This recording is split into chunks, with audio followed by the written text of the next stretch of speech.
পিছিয়ে পড়া মানে হেরে যাওয়া নয়, ভালো করে লক্ষ্য করে দেখো পিছনের লোকটি কিভাবে শেষে থেকেও জয় অর্জন করলো। কখনো কখনো জীবনের প্রতিটা মুহূর্তে ব্যর্থতাও সফলতার পাত ঘটিয়ে থাকে, তাই কখনো মনোবল হারানো উচিত না।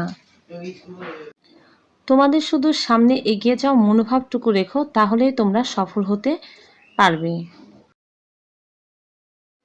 মানুষ সৃষ্টির শ্রেষ্ঠ হয়েও মানুষ যতটা অবুঝ, পশু পাখিটিকে খেয়াল করে দেখো, যখন আগুনটা লাগলো তারা কিভাবে তা প্রতিরোধ করার জন্য সবাই পাশে এসে দাঁড়ালো। আসলে আমরা মানুষ হয়েও মাঝে মাঝে ওদের কষ্টটা বুঝি না।